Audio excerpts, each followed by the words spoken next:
Ce matin, on va ouvrir la parole de Dieu. Bien sûr, ce sera une introduction pour un nombre de propos qui seront dits au cours des réunions prochaines. Mais sur la fin des temps de la fin, et la montée de, comme vous pouvez voir sur l'autre, la montée de l'Antichrist. Alors, il est marqué l'Antéchrist, et il y a aussi l'Antichrist, anté, avant, anti, contre.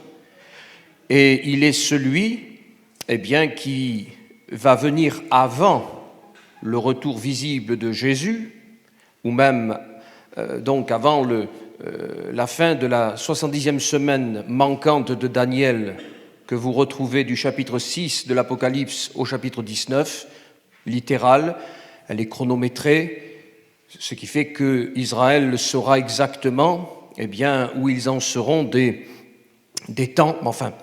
Et donc, cette montée de l'anté ou de l'antichrist, nous disons montée, mais soyez assurés, il est déjà né.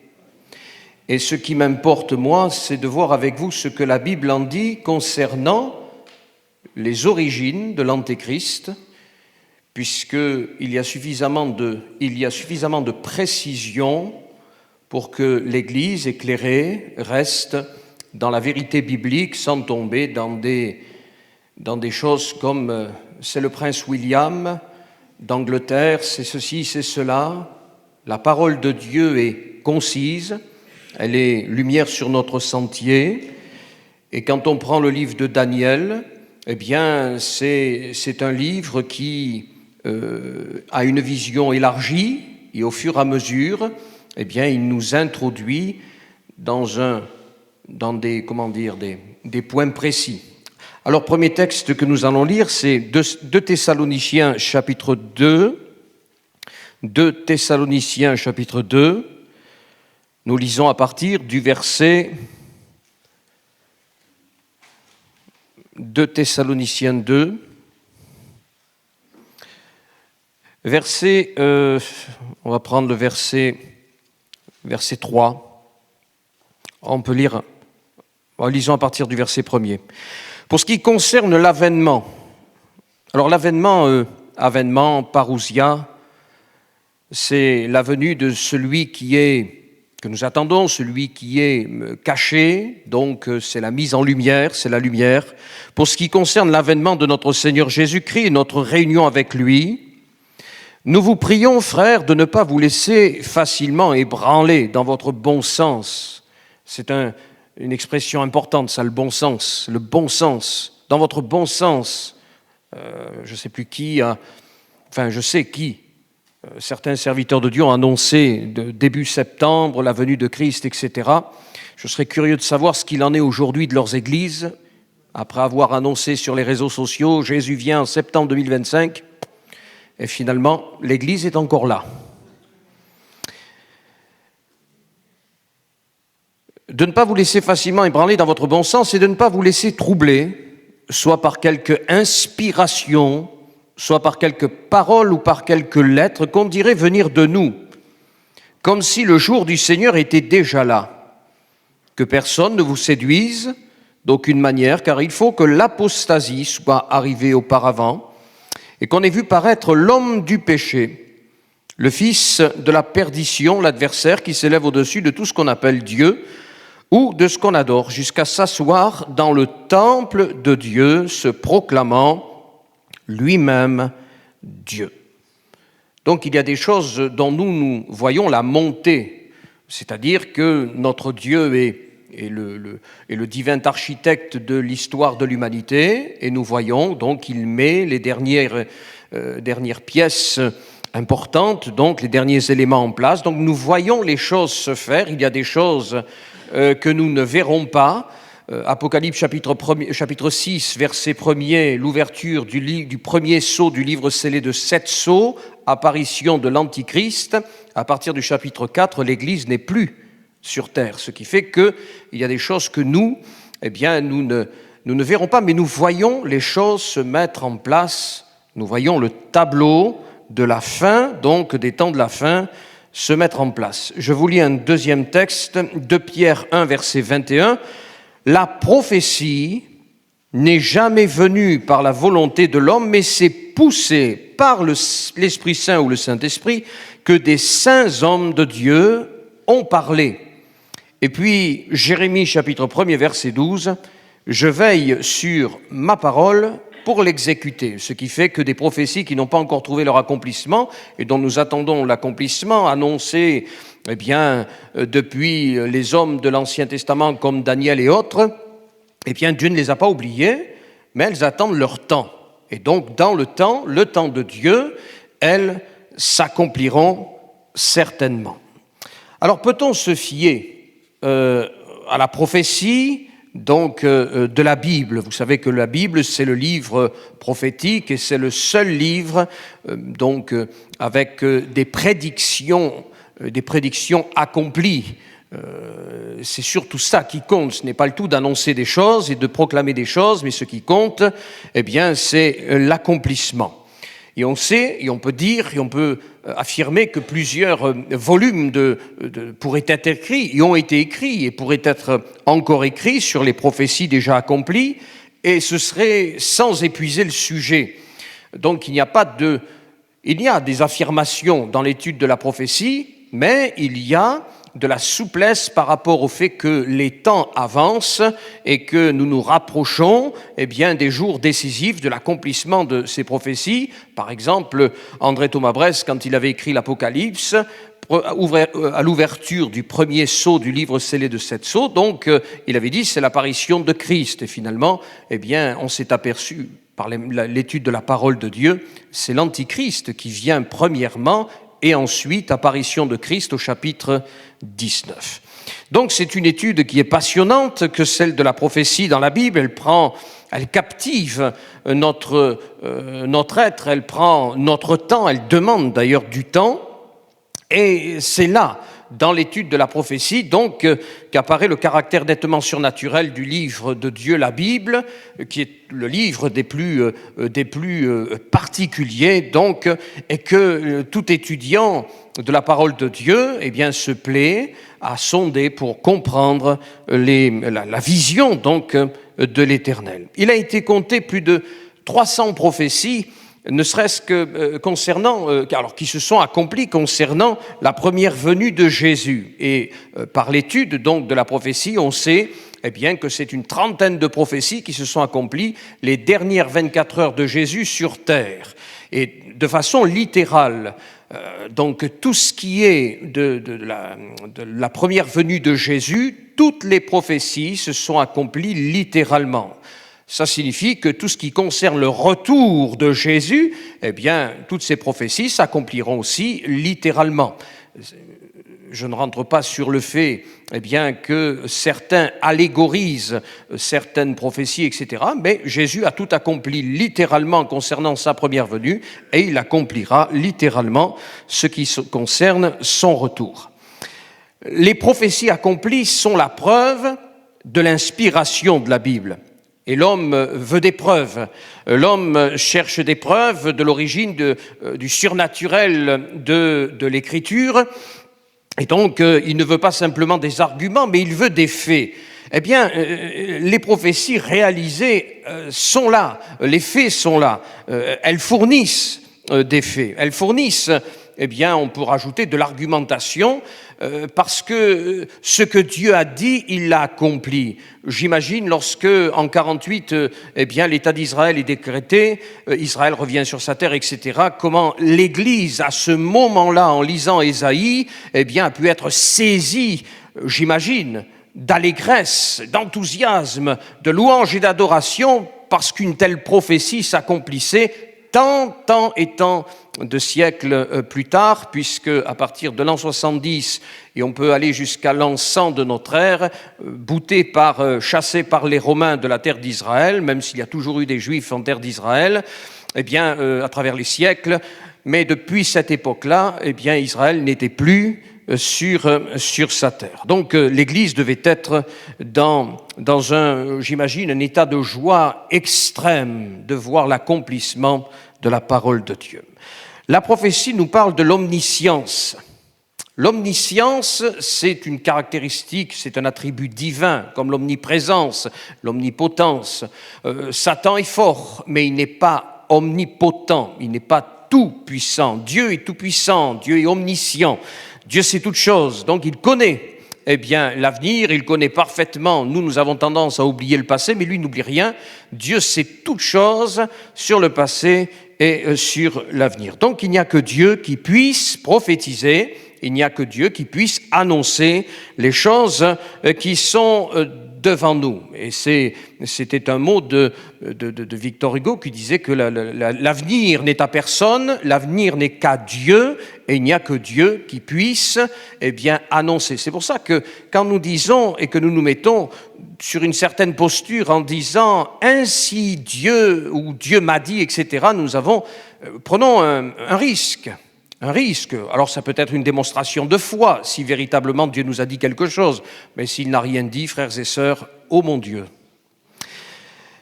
Donc c'est la toute science de Dieu qui est manifestée et qu'il manifeste, qui est manifestée par sa connaissance de l'avenir. Et quand ces choses se sont accomplies et quand elles s'accomplissent, c'est la démonstration que la Bible est vraie et que le Dieu de la Bible, c'est le véritable, c'est l'unique. Il n'y en a pas d'autre. Et on va lire 2-3 textes, et il y en aurait beaucoup à lire, mais 2-3 textes pour confirmer cela. Donc la preuve de l'inspiration de l'Écriture, c'est la prophétie. Et c'est pourquoi il est important d'étudier la prophétie. On va lire ensemble Deutéronome 18, verset 21. C'est un texte qui met en lumière le fait que Dieu propose l'accomplissement des prophéties, donc comme critère de l'authenticité d'une parole donnée par lui. Deutéronome 18, verset 21. Peut-être vous demanderez-vous, comment saurons-nous qu'une prophétie ne vient pas de l'Éternel ? Sachez donc que si le prophète annonce de la part de l'Éternel une chose qui ne se réalise pas, si sa parole reste sans effet, c'est que son message ne vient pas de l'Éternel, c'est par présomption que le prophète l'aura prononcé. Vous ne vous laisserez donc pas impressionner par lui. Qu'importe ce que l'un et l'autre peuvent dire, moi ce qui m'importe c'est ce que Dieu dit, et ce que Dieu dit c'est écrit là, c'est dans la parole de Dieu. Et au Dieu des nations, puisque on faisait dire bien des choses à ces divinités païennes qu'il fallait déplacer, ou peut-être qu'il fallait laisser là dans un temple impossible à déplacer tellement les statues étaient grosses et tout ce qui s'ensuit. Au Dieu des nations, Dieu lance ce défi dans Ésaïe chapitre 41. Vous trouvez ce texte-là. Qu'il nous annonce ce qui doit arriver. Déclarez-nous quels sont les faits passés que vous avez prédits, pour que nous les examinions et que nous constations leur accomplissement. Ou faites-nous entendre ce qui doit arriver. Annoncez-nous les choses qui doivent survenir plus tard, et nous saurons que vous êtes des dieux. Donc Dieu met au défi les pseudo-divinités païennes, et bien sûr, il n'y a l'examen étant fait, il n'y a que Dieu qui parle, il n'y a que Dieu qui annonce l'avenir, il n'y a que Dieu qui sait. Dans Ésaïe 45, 21, exposez votre cause, avancez vos raisons, délibérez ensemble. Qui donc a fait savoir ces choses dès le lointain passé, et qui depuis longtemps les avait annoncées? N'est-ce pas moi l'Éternel? Et il dit, et en dehors de moi, il n'y a pas de Dieu. En dehors de moi, il n'y a pas de Dieu. Oui, en dehors de moi, il n'est pas de Dieu juste, de Dieu qui sauve. Et j'ouvre la parenthèse et je la referme. C'est en lien avec Acte 4.12. Il n'y a pas de salut en dehors de ce nom. Et ce nom, c'est le nom de Jésus. Jésus qui a dit lui-même, nul ne vient au Père, c'est-à-dire à ce Dieu, que par moi. Et ça annule, que l'on veuille ou non, tout le reste. Qui peut nous dire dès le commencement ce que sera la fin? Donc, l'Éternel, Ésaïe 46, verset 9. Car je suis Dieu, et il n'y en a point d'autre. Je suis Dieu, et nul n'est semblable à moi. J'annonce dès le commencement ce qui doit arriver, et longtemps d'avance ce qui n'est pas encore accompli. Quand on prend donc le livre de Daniel, qui a été écrit aux environs de 536-530 avant Jésus-Christ, même s'il va y avoir de l'opposition, de la contestation, par exemple avec un certain Porphyre qui dira que ce livre n'a pas été, vu la prédiction, la précision des prophéties, n'a pas pu être écrit en cette époque-là, c'est-à-dire en l'an 500, 536-30 avant Jésus-Christ, mais il aurait été écrit un siècle avant Jésus, etc., c'est-à-dire après l'accomplissement des prophéties, malgré l'opposition rencontrée. Le chapitre 2 de Daniel, et notamment le chapitre 7, nous apporte une vue d'ensemble de l'histoire, c'est-à-dire de ce que Jésus appelle l'histoire, le temps des nations, jusqu'à son retour. Ça veut dire qu'avec le chapitre 2 et le chapitre 7 de Daniel, nous avons la vision du prophète. Le prophète ne voit pas la vallée, il ne voit que les sommets de l'histoire. Vous savez qu'il y a eu énormément de peuples et de civilisations qui se sont succédés, tout le maillage, je dirais, des civilisations, mais le prophète ne voit que la cime, les sommets de l'histoire, et donc en fait, tout se résume avec l'Égypte, avec l'Assyrie, avec Babylone, avec les Médo-Perses, avec les Grecs, avec l'Empire romain qui est toujours là. Il est toujours là. Et c'est ce que nous verrons donc dans ce qui est des derniers éléments qui composent cette statue donc vue par Nebuchadnezzar. Donc quand Daniel reçoit, lui, puisque avec le chapitre 2, c'est le temps des nations, et il est quelque part normal que Nebuchadnezzar ait reçu cette révélation. C'est un païen, un dieu païen qui va recevoir une révélation du temps des nations, de l'histoire, c'est normal. Eh bien, Daniel, lui, va recevoir Daniel 7, et il va recevoir la vision des 4, vous connaissez ce récit, les 4 animaux, donc avec toutes leurs particularités, qui symbolisent donc les différents empires, donc les temps des nations jusqu'au retour de notre Seigneur Jésus. Définition de la prophétie. La prophétie, c'est l'histoire racontée avant qu'elle n'ait eu lieu. Et ça, c'est la particularité de Dieu avec son peuple, c'est qu'il révèle à ses serviteurs et à ses servantes ce qui va arriver. Donc pour Daniel, ce qu'il a reçu, c'était de la prophétie. Mais pour nous, aujourd'hui, c'est de l'histoire. Nous analysons l'histoire des nations, mais pour ces hommes d'autrefois, c'était de la prophétie, ce qui fait que ça dépassait l'entendement, et nous étions, au temps de Daniel, tellement loin de la naissance de l'Empire romain 27 avant Jésus-Christ, tellement loin qu'il n'a pas pu représenter l'Empire romain avec la dureté de l'Empire romain, toutes les caractéristiques de l'Empire romain, tout était de fer, l'éducation était de fer, les tenues étaient de fer, tout ça. Donc il l'a représenté par un monstre. Il a vu un monstre. Il a vu un animal qui n'avait pas d'équivalent donc sur cette terre. Mais au fur et à mesure, donc les prophéties se sont précisées. Alors l'expression temps des nations, nous parle du fait que Jésus fait allusion au rôle qu'ont eu et qu'elles ont et qu'elles vont avoir donc les nations dans le plan général de Dieu. Souvenez-vous que dès la création, Dieu cherche un homme. Quand il crée Adam et Ève, il ne les crée pas pour les perdre, mais pour les avoir avec lui et pour œuvrer avec eux. Bon, ils vont glisser volontairement de sa main en écoutant une voix persuasive qui va les éloigner de l'obéissance de la parole de Dieu. Et donc, dès la création, le Seigneur a voulu le bonheur de l'humanité. Et il va y avoir l'échec d'Éden, il va y avoir l'échec du déluge, et il y aura l'échec de la tour de Babel. Entre nous soit dit, Nimrod, fondateur de la tour de Babel, avec son épouse mère Sémiramis, est une préfiguration de l'Antichrist, donc l'homme de péché, l'homme de rébellion, de la fin des temps, c'est-à-dire celui qui est en train de se lever dans notre génération, parce que je crois que les choses sont là, nous sommes la génération qui verra l'enlèvement de l'Église et il faut se tenir prêt. Il va choisir Abraham.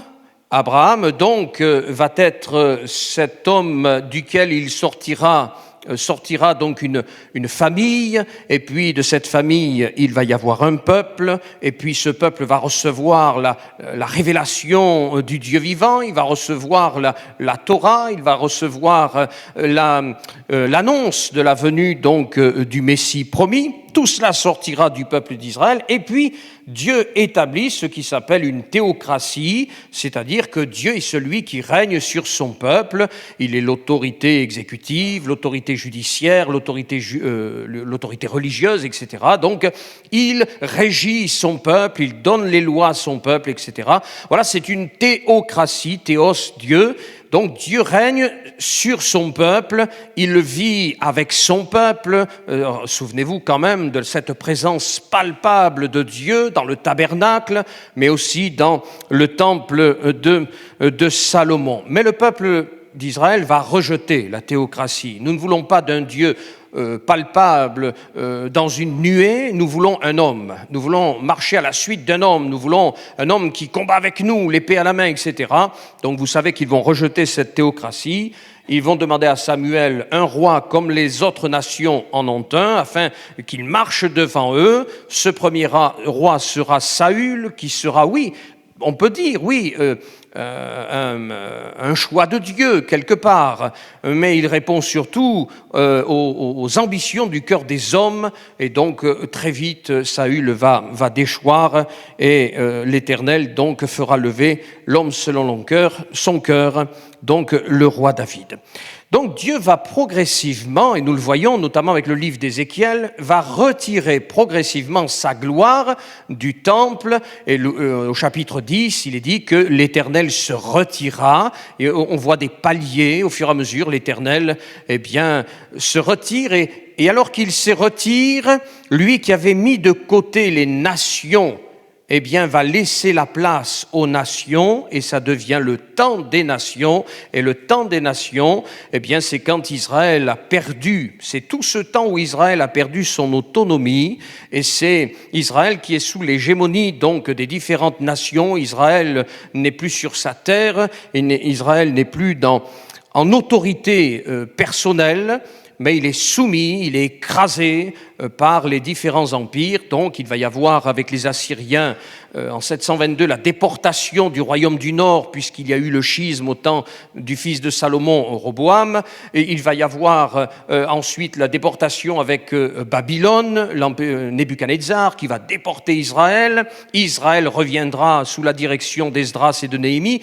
Et ensuite, il va y avoir en 70 de notre ère la destruction de Jérusalem par les armées romaines sous la direction de Titus, fils de Vespasien, et Israël est chassé donc de sa terre. Et donc, voilà un peu donc l'histoire d'Israël jusqu'en 1967. 1967, Jérusalem, capitale éternelle de l'État d'Israël. Et là, on a le commencement, je dirais, de la fin du temps des nations. C'est-à-dire qu'Israël a un président, Israël a une autorité, Israël décide, Israël est à nouveau établi sur sa terre, Israël a une armée, Israël prend des décisions pour lui-même, pour son peuple, etc. Mais il faut quand même avoir une certaine nuance, parce que cette fin, elle est actée du temps des nations par la pierre qui viendra détruire cette statue, c'est-à-dire le retour visible de Jésus à la fin de la prophétie de 7 ans manquante de Daniel, que l'on retrouve, comme je l'ai dit, du chapitre 6 jusqu'au chapitre 19, le retour visible de Jésus. Mais regardez bien, et on l'a vu ces derniers mois et ces derniers 2 ans, l'oppression autour des décisions d'Israël. On voit que le temps des nations n'est pas tout à fait terminé. On impose à Israël, on impose encore, on donne des directions, on a parlé de tordre le bras. Donc on voit que le temps des nations et n'est pas encore, encore terminé, mais ce que Dieu a dit, il veille sur l'accomplissement et cela s'accomplira. Israël, donc, va voir, va vivre encore bien des choses, et notamment ce que l'on retrouve du chapitre 6 de l'Apocalypse jusqu'au retour de Jésus, avec l'apparition de celui qui sera dans un premier temps, comme on le voit, vêtu de blanc. N'oublions pas que le diable se déguise en ange de lumière, vêtu de blanc. Il viendra donc établir une alliance de paix, et ça c'est Daniel qui nous le rappelle, une alliance de paix de 7 ans littéral, les 7 ans manquantes de la prophétie de Daniel que vous trouvez dans Daniel chapitre 9. Alors énormément, bien sûr, je sais, j'en suis conscient, énormément d'informations, mais enfin, on a besoin aussi de les exprimer et de se les exprimer pour que nous puissions comprendre un peu où nous en sommes. Donc, avec Daniel chapitre 2, nous avons moins de détails. Quand vous lisez bien le livre de Daniel, vous voyez de plus en plus de détails. Nous avons moins de détails, par exemple, qu'avec le chapitre 7, la description des animaux qui représentent chacune des parties, donc chacun des empires, apporte nombre de détails. Alors, Daniel 2, verset 34. Tu regardais, dit Daniel, lorsqu'une pierre se détacha sans le secours d'aucune main, frappa les pieds de fer et d'argile de la statue et les mit en pièces. Daniel a vu, le Saint-Esprit lui a révélé, Dieu a révélé à son serviteur toute l'histoire jusqu'à l'établissement du règne millénaire et éternel de Jésus-Christ. Alors, je vous ai préparé aussi, comment on appelle ça, un PowerPoint, pour que vous puissiez voir la comparaison entre Daniel 2 et Daniel 7.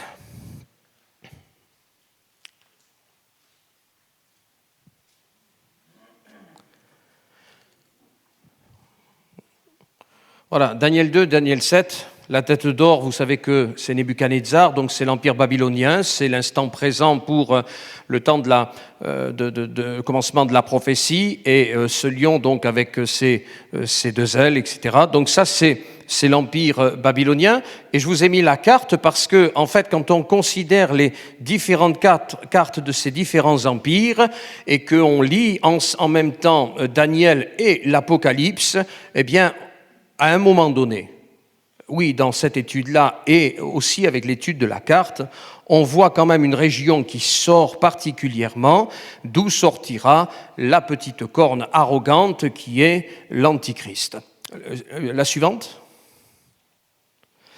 Donc là, vous avez les Médo-Perses, vous voyez que l'empire est beaucoup plus étendu que celui de Babylone. Alors, l'Écriture nous dit que l'ours tient 3 côtes dans sa gueule.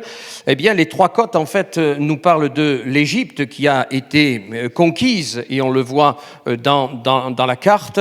Vous avez aussi l'Assyrie et vous avez Babylone, et on retrouve à chaque fois, jusque dans l'Apocalypse, donc, eh bien, ces différents empires qui se sont succédés les uns après les autres. La suivante. Voilà, vous avez donc... alors là, c'est intéressant parce que tout commence avec Alexandre, donc Alexandre le Grand, grand conquérant, le léopard parce que c'est la rapidité des conquêtes d'Alexandre, et vous savez qu'il va mourir très rapidement, très jeune. Il fait ses conquêtes avec cette monture bucéphale, cette monture domptée, etc., en le tournant vers le soleil. C'est absolument magnifique comme histoire. Donc, et pourquoi 4 têtes? Puisque Alexandre va mourir très rapidement, il ne donne pas la succession à ses enfants, mais il va y avoir la guerre des diadoques, c'est-à-dire les 4 généraux qui vont se partager l'empire, et c'est là que les choses sont intéressantes, notamment avec les Séleucides, Séleucos, de là où sortira Antiochus Épiphane IV, qui va souiller le temple 1 siècle avant la venue de Jésus, et qui est une préfiguration de l'Antichrist, et nous sommes dans la région de la Syrie. Bon, la suivante. Donc voilà, l'Empire romain, il n'a pas su le représenter, c'est normal. L'Empire romain n'était pas encore, donc il l'a décrit Eh bien, de cette manière-là, ce qui est intéressant pour l'Empire romain, c'est le fait que le pourtour méditerranéen faisait partie de l'Empire romain. Et un président de chez nous, et pas des moindres, Nicolas Sarkozy, avait travaillé pour la résurgence, je dirais, de la restauration, la reconstruction de cet Empire romain avec le haut du pourtour donc méditerranéen, le nord d'Afrique. La suivante, mais je crois que... Oui, la suivante. Voilà, et là nous avons donc eh bien, les pieds mêlés de fer et d'argile. Alors, mêlés de fer et d'argile, c'est l'Europe. Hein. C'est l'Europe, et De Gaulle ne s'y était pas trompé quand il avait dit que les nations n'ont pas d'amis, elles n'ont que des intérêts. C'est ce que représente le fer et l'argile. Il n'y a pas de possibilité à ces deux éléments de s'unir l'un à l'autre, mais il n'y a que des intérêts. Et alors nous allons vers des choses, et nous voyons des choses étonnantes, et nous entendons, je vais vous lire quelque chose dans quelques instants, des plus étonnants par le monde. Le monde lui-même parle de la prophétie sans comprendre qu'il parle de la prophétie. Mais avant d'arriver là, juste dire que si le règne des hommes donc sera selon cette prophétie du livre de Daniel de plus en plus brutal, c'est ce que montre... Alors, on voit une dégradation des métaux, des matériaux. On commence avec l'or, on passe avec l'argent, on passe avec les reins, on finit avec le fer, et à la fin, il ne reste plus que le fer et l'argile. On voit une dégradation des nations, de ces empires, donc des hommes, mais on voit aussi avec Daniel 7 la dureté, la brutalité qui s'installe de plus en plus au point donc que l'on voit avec ce quatrième animal, des dents de fer qui détruit tout, des griffes de fer qui détruit tout. Voilà, la brutalité. Et on peut voir que dans notre société, eh bien, société moderne, la brutalité s'intensifie, on peut le dire même depuis les âges de plus en plus jeunes, eh bien, cette violence s'installe. Alors c'est grâce, je dirais, au chapitre 7 qui nous donne des détails prophétiques, eh bien, qu'on peut comprendre les événements que nous trouvons ailleurs dans l'Ancien Testament, comme dans le Nouveau Testament. Donc il y a un affinement de la prophétie. On comprend de mieux en mieux en méditant, eh bien, Daniel, mais en méditant aussi. Vous savez que le livre de Daniel ne doit pas être pris hors du contexte de l'ensemble des 66 livres, mais on étudie donc le livre dans tout le contexte de l'ensemble de la parole de Dieu, et notamment avec un livre comme l'Apocalypse. Voilà, ça c'était donc, je dirais, la pré-introduction, même si on arrive, nous, pour notre temps de partage pour ce matin, on arrive au terme, mais juste, voilà, c'était important de poser un peu tout ça. Le livre de Daniel et le livre de l'Apocalypse nous enseignent que, avec donc Apocalypse 13, la bête qui monte de la mer, nous enseigne la naissance à venir d'une confédération de nations représentée donc par les 10 orteils de la statue. Alors, chapitre 2. Mais ces 10 orteils sont représentés différemment, par exemple dans Daniel 7. Dans Daniel 7, alors vous avez donc les orteils de Daniel 2, vous avez les 10 cornes dans Daniel chapitre 7, vous avez les 10 cornes que porte la bête dans Apocalypse 13, et vous avez les 10 têtes d'Apocalypse 17. Tout est lié, et tout ne parle que d'une seule chose, c'est ce dont on parlait il y a quelques années de ça, et des présidents français en ont parlé, même s'il y en a un qui en a parlé plus que les autres, c'est le gouvernement mondial, avec à sa tête donc, eh bien, un homme, mais ce ne sera pas n'importe quel homme. Bon. Alors, il y a quelques années, en 2015, dans le journal, le magazine L'Express, je relevais une déclaration de Jacques Attali qui a été ministre de Mitterrand, Et donc Jacques Attali qui disait ceci, lui-même qui disait déjà avant le XXIe siècle, il avait dit que la vie sera tellement dure au XXIe siècle qu'il faudra, occuper l'esprit des gens par toutes sortes de distractions, etc., parce que tellement la vie sera compliquée. Bon, et on s'aperçoit que finalement, bien, même s'il n'est pas prophète, mais il y a du vrai dans ce qui avait été dit. Il a dit ceci en 2015, « Une autre Europe est urgente. Une autre Europe est urgente. » Et il disait, et c'est pas le seul, puisque depuis 2015, les voix se font entendre parmi les économistes reconnus de renom en Europe, et je vais en citer un qui est français pour le coup, mais l'Union européenne, eh bien, est condamnée à se voir disparaître. Et donc, les politiques, économistes, etc., réfléchissent, pensent, etc., toutes sortes de choses, dans le but de sauver, eh bien, l'Europe, qui est en difficulté, avec les pays riches qui composent l'Europe et les pays pauvres. On retrouve le fer et l'argile, les riches qui en ont marre de payer pour les pauvres, et nous ne faisons pas partie des plus riches. Christian Saint-Étienne, économiste politique français, avait dit ceci. L'éclatement de l'Europe, écoutez bien, il parle de la prophétie sans le savoir. L'éclatement de l'Europe en 9 pays unis qui se trouvent être géographiquement la France de Charlemagne, donc une résurgence de l'Empire romain, l'Empire napoléonien. Donc Christian Saint-Étienne, qui est un politique français, économiste reconnu, parle de la prophétie en disant que l'Europe, eh bien, en fait, aujourd'hui, il faut la réduire à 9 pays. On se rapproche de la prophétie. 10 pays, on parle dans la prophétie. 9 pays. Et il parle d'une résurgence, c'est-à-dire c'est un retour, une renaissance de celui qu'on a un peu oublié, mais qui a toujours été là, c'est l'Empire romain. Et c'est pour ça que dans les pieds, on retrouve le fer, qui est la composition, eh bien, et la caractéristique de cet Empire romain. Les visions de Jean dans l'Apocalypse, elles sont étonnantes. Alors, Apocalypse 13, il voit une bête.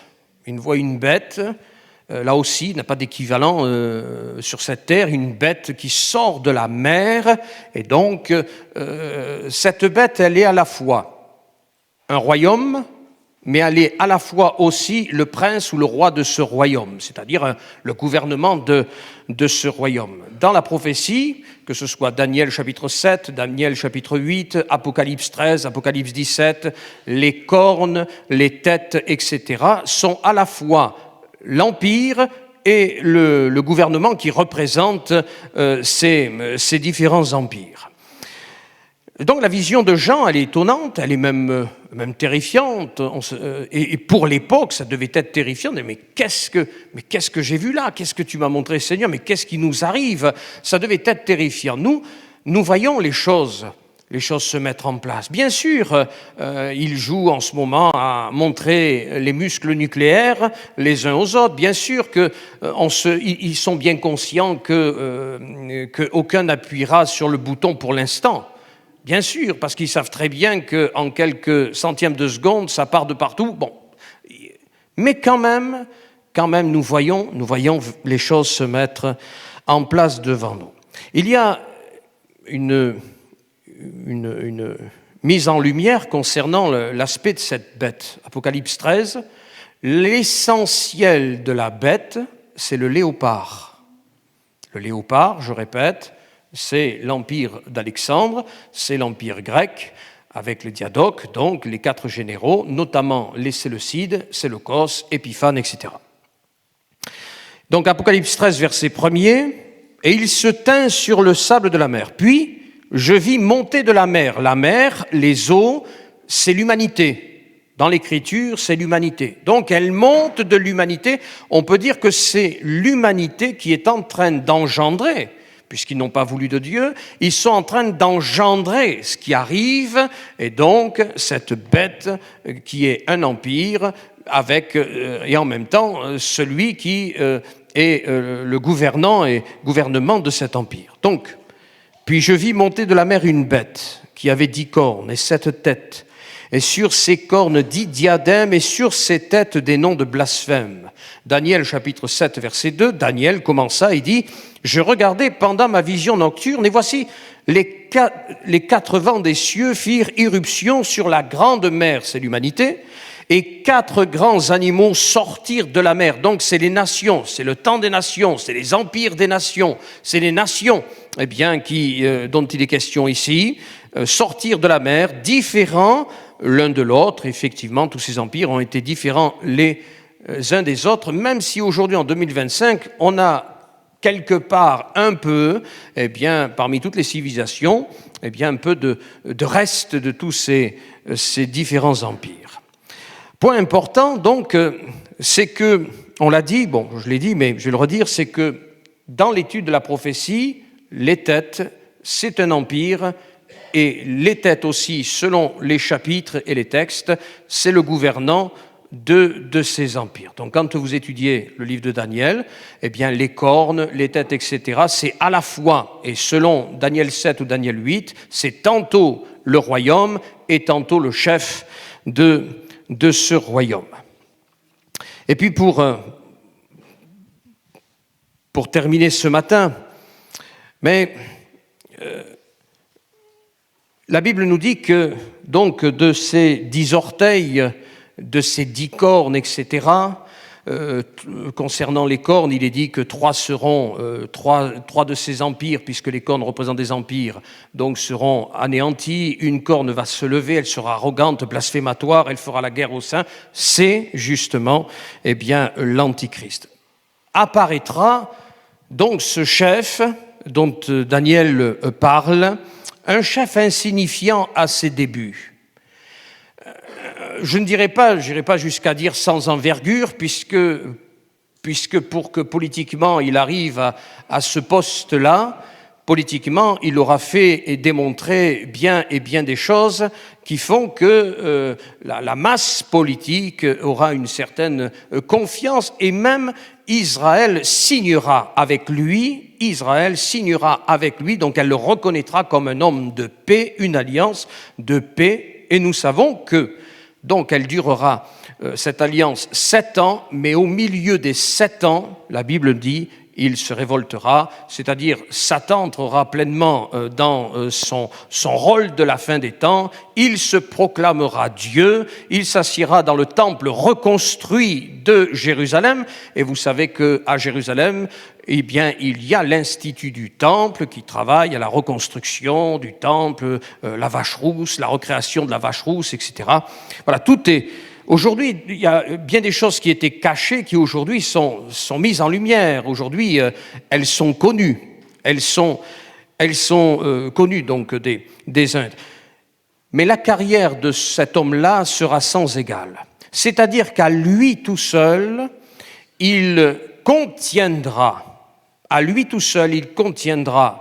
l'envergure de Napoléon, l'envergure d'Hitler, l'envergure de Charlemagne, l'envergure des Césars, à lui tout seul. C'est-à-dire que ce qu'eux n'ont pas pu faire, n'ont pas réussi à faire, et Dieu merci, c'est lui qui l'accomplira.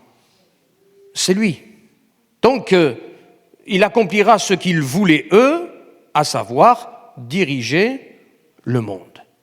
Diriger le monde contre, bien sûr, Israël. Et au-delà d'Israël, c'est contre Dieu lui-même. Donc dans sa haine, il va combattre tous ceux qui resteront attachés au Seigneur. Lisez bien, décortiquez bien l'Apocalypse et vous verrez combien encore de souffrances Israël va va connaître malheureusement, mais là, il y a une grâce particulière qui est là. Vous avez l'image de la femme qui va enfanter et qui fuit donc devant le dragon qui la poursuit, etc. Donc tout cela nous parle de ce qui est devant nous.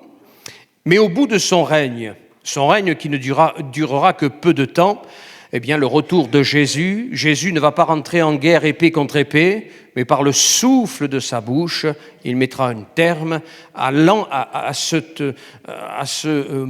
tumulte des nations, comme on peut le lire dans les premiers livres des psaumes, le tumulte des nations, le poing levé contre Dieu, le souffle de Jésus mettra un terme à tout cela, inauguration donc de son règne de 1000 ans, etc. La Bible donne plusieurs noms à ce personnage. La petite corne dans Daniel chapitre 7, le roi impudent et artificieux dans Daniel 8, le chef qui doit venir dans Daniel 9, le berger indigne dans Zacharie 11, l'homme impie dans 2 Thessaloniciens 2, le fils de la perdition toujours dans 2 Thessaloniciens chapitre 2 et la bête dans l'Apocalypse chapitre 13, mais le terme par lequel il est le plus connu, c'est l'Antichrist. Et alors, bien des choses, malheureusement, sont dites, qui ont été dites, et ça pullule sur le net, ça part dans toutes les directions. Nous, ce qu'il faut, c'est regarder simplement ce que dit la Bible et ne pas sortir du faisceau lumineux de la parole de Dieu qui en dit suffisamment. Et quand on lit l'Écriture, je vous le répète, eh bien, ça ne sera ni un Suédois, ni un Chinois, voilà, on reste dans l'ensemble de la parole de Dieu. Et puis pour terminer, eh bien, quand vous lisez Apocalypse 13, la montée de la bête, vous voyez cette imitation mensongère du diable, c'est-à-dire que la triunité sainte est imitée par le grand dragon. Donc ce dragon-là qui est là rouge, eh bien le père du mensonge, Apocalypse 12, Apocalypse 17. Et puis vous avez la bête, deuxièmement, la bête qui monte de la mer, ça c'est l'Antichrist, il est une préfiguration du Fils. Donc le Fils, Jésus, mais lui c'est le fils de la perdition. Et puis la troisième personne de cette trinité satanique, c'est la bête qui monte de la terre cette fois-ci, non pas celle qui monte de la mer, mais celle qui monte de la terre, et c'est le faux prophète, l'esprit de l'erreur. Et nous savons que, eh bien, malheureusement, les nations ne voudront pas de Christ, et jusqu'à la fin, ils se refuseront la repentance. Ils se refuseront de plier devant l'amour de Dieu, devant l'appel de Golgotha. Et alors, bien sûr, la marque de la bête, etc. Et tout cela, vous le lisez, dans l'ensemble de la parole de Dieu. Mais en tout cas, ce qui est clair, c'est que Jésus vient. Et je termine avec le fait que, eh bien, notre bonheur à nous, il n'est pas dans le fait... On regarde l'heure prophétique en disant « Oula, voilà, l'Antichrist arrive. » Oula, on voit... Nous, on ne regarde pas l'Antichrist. Nous, ce qu'on attend, c'est Jésus. Et par contre, ce n'est pas sur cette montre-là qu'on verra la venue de Jésus. Mais c'est cette montre intérieure, je dirais, l'esprit. L'esprit qui nous dit, le temps est proche, le temps est court. Et oui, il faut se ressaisir, il faut se réveiller, il faut sortir de cette léthargie religieuse, de sortir de cette pratique de messe pentecôtiste. Mais il faut être zélé pour le retour du Seigneur. Amen. Que le Seigneur soit béni. Seigneur, nous te bénissons pour ton esprit qui, les uns les autres, veut nous éclairer sur eh bien, ta parole. Il y a tellement de choses que nous avons à comprendre, à méditer. Seigneur, nous avons besoin d'avoir un cœur malléable, un cœur souple, pour que tu puisses nous instruire chacun, là, Seigneur, dans le secret de notre chambre, avec ta parole et le Saint-Esprit. Seigneur, merci de garder ton peuple dans la paix, dans le calme, le repos, confiant en toi parce que tu sais ce que tu fais et que tu veilles à l'accomplissement de ta parole. Et si tu veilles à ce que toutes ces choses s'accomplissent, tu veilles aussi, Seigneur, sur le fait que Jésus a dit « Je m'en vais vous préparer une place et quand tout sera prêt, eh bien, je viendrai vous prendre avec moi et vous serez avec moi pour l'éternité. Seigneur, nous ne voulons pas nous laisser gagner par de l'affolement par rapport à ce que font les hommes ici-bas, mais Seigneur, qu'importe eh bien, la dégradation des choses, nous regardons vers toi. Seigneur, le roi David eh bien, disait « Je garde constamment l'Éternel sous mes yeux, quand il est à ma droite, je ne chancelle pas. » Seigneur, je garde les yeux sur toi et que mon frère et ma sœur regardent seulement vers toi. Que ton nom soit béni. Amen.